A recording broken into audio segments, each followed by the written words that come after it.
Let it never be said that the gods of death do not have a sense of humour, and their punchlines are killer.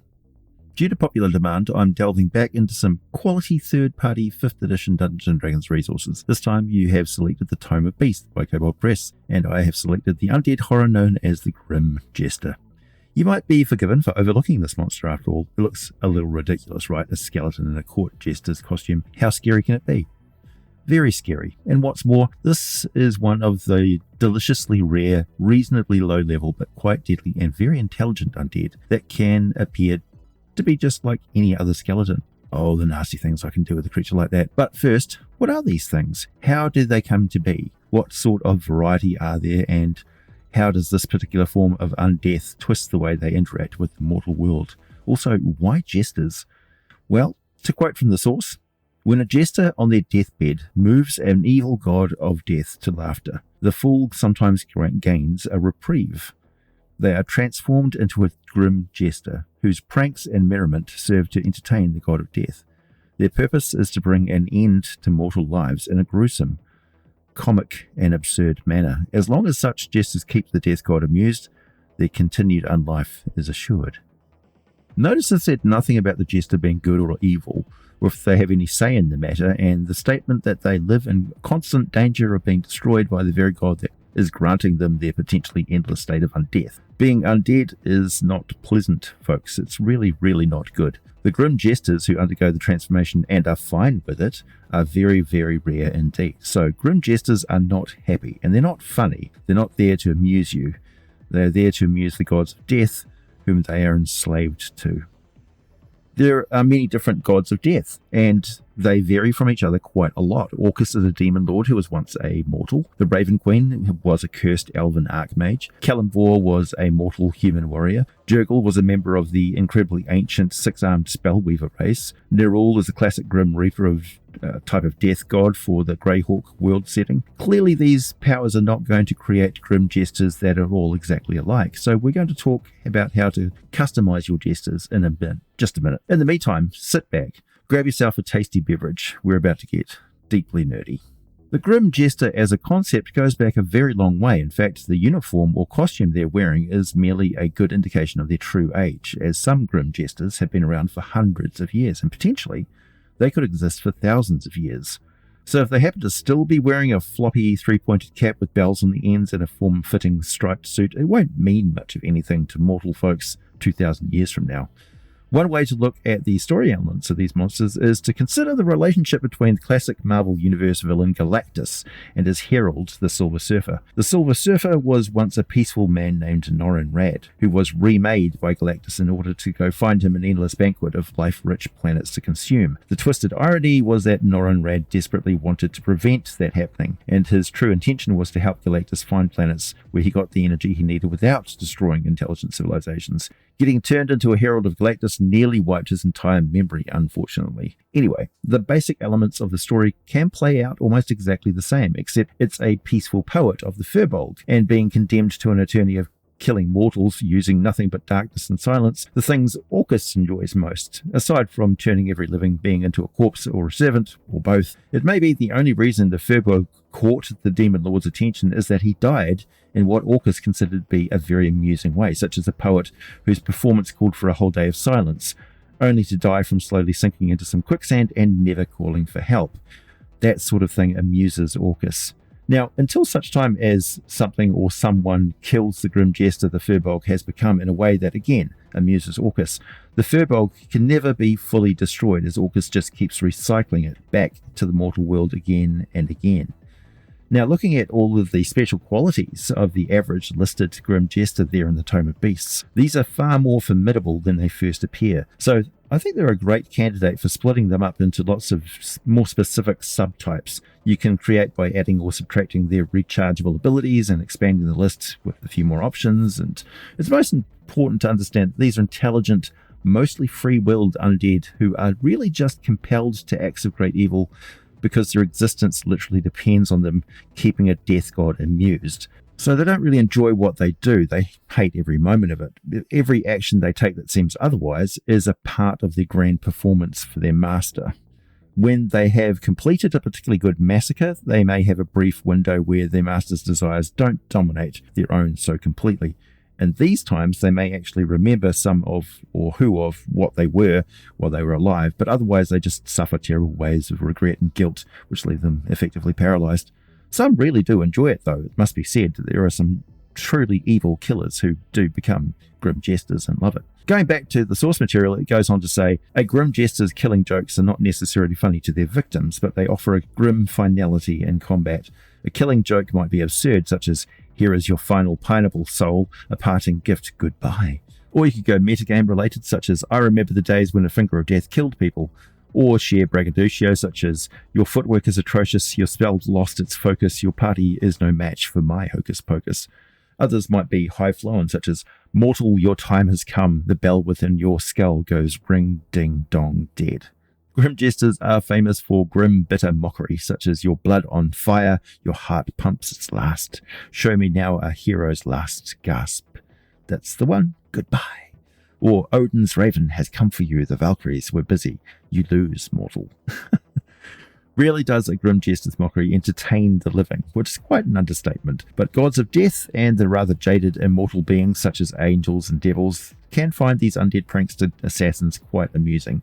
Even a lawful aligned celestial may crack a smirk at something really ridiculous. After thousands of years of existence, seeing anything new has got to be somewhat rare, and who knows what amuses beings such as these. Celestials watch mortals come and go so quickly and in such numbers it's easy to become detached from them as individuals. The tome goes on to suggest providing magic items for, well, they're famous for their random weirdness, such as Wands of Wonder, the Deck of Many Things.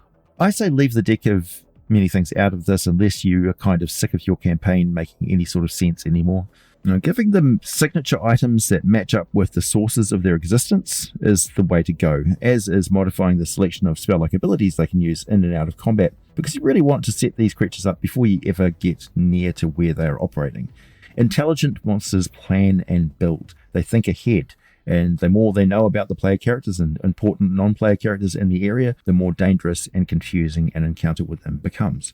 So let's look at these spells and the basic qualities all grim jesters share. With 5th edition D&D, everything builds off the attributes. The grim jester appears to merely be a skeletal corpse, dressed in the motley attire of some sort of court jester, village fool, travelling clown, or similar. They're very mobile and agile, able to move the same speed as a living person, about 30 feet per round. They are a lot stronger, tougher, and more agile than they look, with an armor class of 18, between 80 and 192, with an average of 136 hit points. Though I do think since these monsters are empowered by a death god, they would tend to have maximum hit points unless there's a good reason why not. They also have resistance to cold and immunity to necrotic or poison damage, and invulnerability to any bludgeoning, piercing, or slashing damage that's not magical in origin. As undead, they need no food, water, or rest, and can not be charmed, exhausted, frightened, or paralyzed. They have a strength of 14, dexterity of 22, constitution of 18, intelligence of 16, wisdom of 16, and a charisma of 20.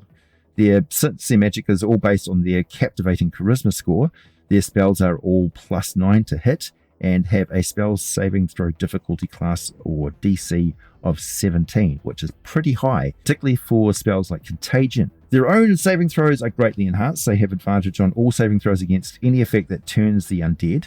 They are +10 on dexterity saves, +8 on constitution saves, and +9 to charisma saves. Plus, they have a lot of skill bonuses. Acrobatics, sleight of hand, and stealth are all +10. Deception and performance are +9, perception is +7, with a passive perception score of 17, and dark vision out to 60 feet, but no other special senses. They can usually speak Abyssal, Celestial, Common, Gnomish, which is also known as Nim on Toril, or rely on their telepathy, which only has a range of 60 feet as well, but it's still pretty amazing that an undead skeleton's got telepathy. Right, so spells. Save DC is 17, and their standard spell list in the sourcebook has At Will. They can cast Disguise Self, Grease, Inflict Wounds, Magic Mouth, and Misty Step. 3 times a day each, they can cast Contagion and Mirror Image, and 1 time per day each, they can cast Delayed Blast Fireball, Finger of Death, Mislead, and Seeming. This particular monster has some excellent illusion spells in that lineup. Disguise Self greatly enhances the Grim Jester's stealth, deception, and performance skills. Remember, all its spells are DC 17 and a +9 to hit, so whenever they're able to get in a melee range attack, they're going to lash out with that inflict wounds, which reliably does 3d10 necrotic damage. Contagion is also just a touch attack, so +9 to hit, and the save DCs for the many constitution saving throws required by victims of that spell are all DC 17, and it can also cast Seeming to switch the appearances of lots of people around it. And of course, Grease and Magic Mouth are great in combination with any other spells intended to cause a lot of confusion and chaos that a infiltration expert caster like the Grim Jester takes immediate advantage of. Note the spell called Mislead. It's both a fantastic escape spell, as when cast the mage turns invisible at the same time as an illusionary duplicate of them appears in that place. They can then see and hear through the duplicate and use their actions to directly move the illusionary double for up to an hour. The only downside is now they can only see and hear in one location at a time, either in the duplicate or in their own body. So that's a vulnerability a player character can exploit if they know about that spell. Misty Step pairs perfectly with this disguise and misdirection, and of course Mirror Image is both protection and causes more chaos. Then when the Grim Jester has its targets all lined up exactly where it wants them to be, it can cast Finger of Death, which can inflict 7d8 plus 30 necrotic damage and kill victims killed by the spell, if they're humanoid, will rise the very next turn as a zombie under their command permanently. So Grim Jesters always tend to have zombie minions around them under their command. Now, combine the fact they can make a whole bunch of people look just like other people, living or dead people, it matters not.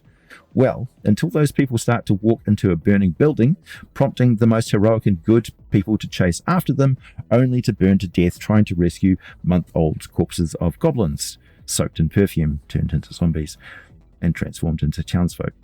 Grim Jesters use their spells creatively in combination with each other to pull off very elaborate and very deadly traps. It's all a performance, and every performance may end up being their last. So look at how those spells combine. Oh, and Delayed Blast Fireball is just hilarious. It's one of the most fun spells in the game. Just think of it like one of those cannonball bombs that can get passed around before it explodes.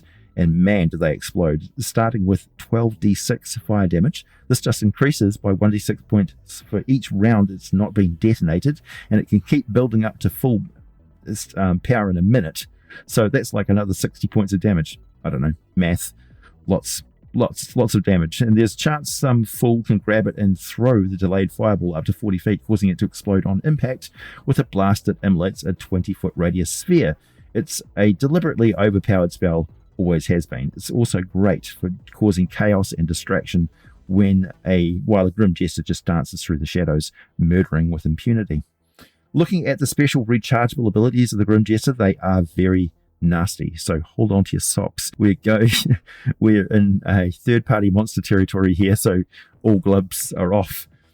If the Grim Jester rolls a recharge d6 and the result is between a 4 and a 6, they can cause an invisible 60-foot zone centered on the Jester to absorb all healing magic, inflict an equal amount of damage points instead. This is a very nasty trick that can potentially instantly kill a player character, so it's a good idea to have some NPC who witnessed the monster in action once, tell the player characters about it over a meal a few weeks ago, let them roll their skill check and perhaps even give everyone extra saving throws as they instantly feel something going very, very wrong with the magic, which either the caster or the recipient of the healing spell can shut down at any time. The Grim Jester will always use this power the instant it becomes available, of course, because it's got nothing to lose. But I think perhaps this ability should be tied to the origin and source of the Jester. It suits Orcus and Anubis quite well, but I don't think it's great for Kalambor, the Ravenqueen, and so on.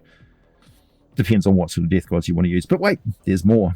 Joker's Shuffle recharges on a roll result of a 6, and it allows the Grim Jester to target one medium or small humanoid within 60 feet of it. If the target resists, it forces them to make a DC 17 charisma saving throw, or the Grim Jester can exchange locations with them, which can be lethal. Remember, the Grim Jester can be standing in the middle of a wood chipper, unharmed from the natural non-magical damage.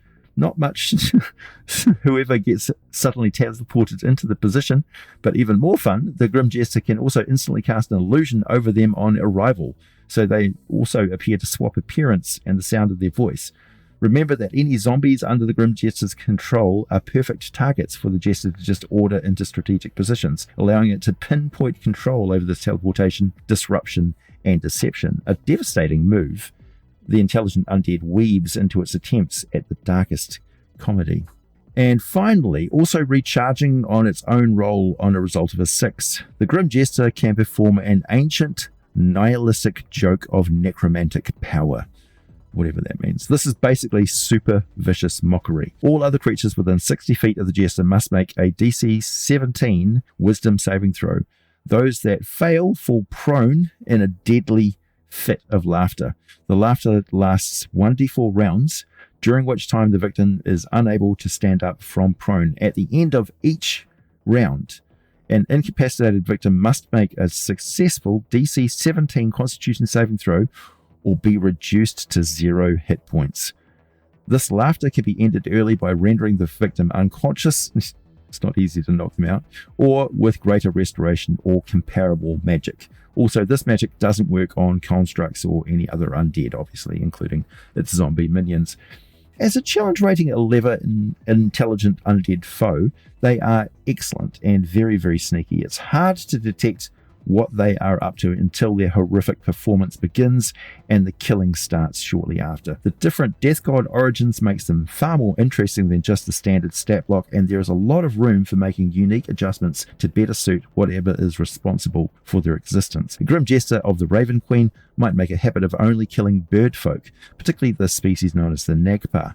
The Grim Jester of Kalimvor might only murder those who practice any sort of necromancy. Applying the themes of that hidden power make encounters with the Jester a lot easier to make more memorable, and are a good chance to learn more about one of the more mysterious death gods. Perhaps involve an entirely new power into your game and see how it fits. You can always have them lose interest again. The death of one of their Grim Jesters will probably cause them to lose interest. Well, one can only hope.